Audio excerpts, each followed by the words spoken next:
নমস্কার বন্ধুরা, আজকে আপনাদের সঙ্গে শেয়ার করছি ব্রোকলির একটা ফ্রাইয়ের রেসিপি, যেটা কিন্তু আমার বেশ ভালো লেগেছে এবং প্রায় দিনই আমি করি। আপনারাও এটা বাড়িতে করে দেখতে পারেন।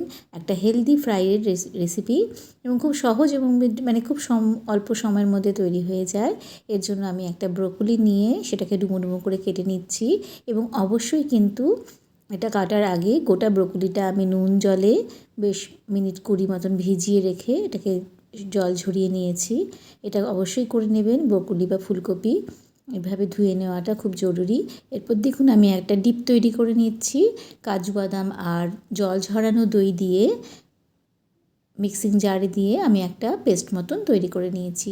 এদিকে ফ্রাইটা করার জন্য আমাকে একটা ব্যাটার তৈরি করতে হবে, সেই জন্য আমি বেসন নিয়ে নিলাম। তার মধ্যে দিয়ে দিচ্ছি গোলমরিচের গুঁড়ো, চিলি ফ্লেক্স, বেশ একটু ঝাল ঝাল হলে ভালো লাগে বলে এগুলো ব্যবহার করছি। আর দিয়ে দিয়েছি 1 চামচ কর্নফ্লাওয়ার। এবার দিয়ে দিলাম আন্দাজ মতো নুন দিয়ে অল্প অল্প করে জল দিয়ে পুরো জিনিসটাকে মাখবো। ওই জন্য খুব ভালো করে সমস্ত জিনিসগুলো প্রথমে মিশিয়ে নিচ্ছি। এতে কিন্তু প্রথমেই জলটা দিয়ে দেবেন না। এবার দিয়ে দিচ্ছি যে ডিপটা আমি তৈরি করেছি একটা পেস্টের মতন কাজু বাদাম আর দই দিয়ে, সেটাও এর সঙ্গে খুব ভালো করে মিশিয়ে নিতে হবে। এতে কিন্তু এই ফ্রাইটা ভীষণই একটা স্মুথ ব্যাপার হবে, অনেকটা রেশমি কাবাবের মতন একটা টেক্সচার হবে ব্রোকলিগুলোর। দিয়ে এবার দেখুন খুব অল্প অল্প করে আমি জল দিয়ে এটা মাখছি। একদমই কিন্তু বেশি পাতলা করে গুলে ফেলবেন না।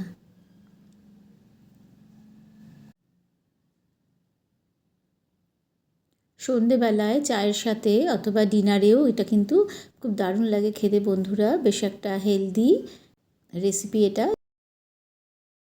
দেখুন গরম জল বসিয়ে দিয়েছিলাম, তাতে কেটে রাখা ব্রোকলিগুলো দিয়ে দিচ্ছি। নুন দিয়ে মিনিট 2 আমি এটাকে ভাপিয়ে নেব। ব্রোকলি যেহেতু খুব তাড়াতাড়ি রান্না হয়, খুব বেশিক্ষণ কিন্তু এটা ভাপানোর দরকার নেই। এইভাবে মিনিট 2 ভাপিয়ে জলটাকে ঝরিয়ে নিয়েছি।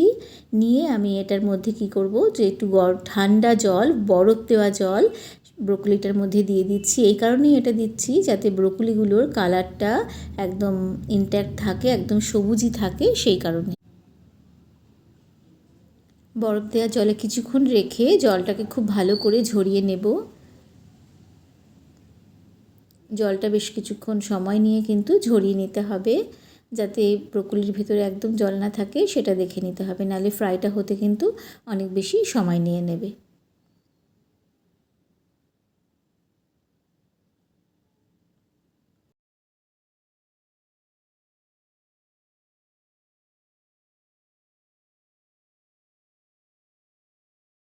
এবার খুব সামান্যই আমি সর্ষের তেল ব্যবহার করছি, ইচ্ছে হলে হোয়াইট অয়েলেও ভাজতে পারেন।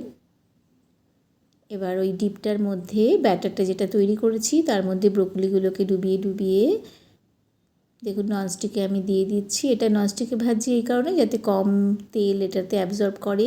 আপনাদের ইচ্ছে হলে এটা কিন্তু ডিপ ফ্রাইও করতে পারেন, তাহলে কিন্তু আরও খেতে সুস্বাদু হবে। সেটা সবাই জানেন যে ডিপ ফ্রাই হলে খেতে ভালো হয়, কিন্তু হেলদি চাইলে এইভাবে কিন্তু শ্যালো ফ্রাই করে নিতে পারেন ননস্টিকে। খুব সামান্য তেল দিয়ে ভালো করে এপিট ওপিট করে ঘুরিয়ে ঘুরিয়ে একটু সময় নিয়ে এটাকে ফ্রাই করে নিন।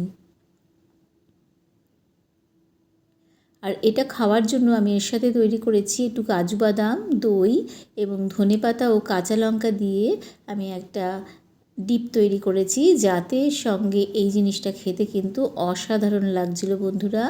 আমার মনে হয় আপনারাও একবার ট্রাই করে দেখতে পারেন। ব্রোকলি শেষ হয়ে যাওয়ার আগে বাজার থেকে ভীষণই ভালো একটা বিকেলের স্ন্যাক্স হিসাবে এটা ব্যবহার করতে পারেন, অথবা হঠাৎ করে বাড়িতে কোনো গেস্ট চলে এলেও কিন্তু এই ফ্রাইটা আপনারা তাকে সার্ভ করতে পারেন। আমার মনে হয় আপনাদের রেসিপিটা ভালো লেগেছে। ভালো লেগে থাকলে আপনাদের কাছ থেকে একটা লাইক, শেয়ার ও কমেন্টস আশা করছি, এবং যারা নতুন তাদের কাছ থেকে একটা সাবস্ক্রিপশন আশা করছি বন্ধুরা। দেখা হচ্ছে পরবর্তী নতুন রান্নায়।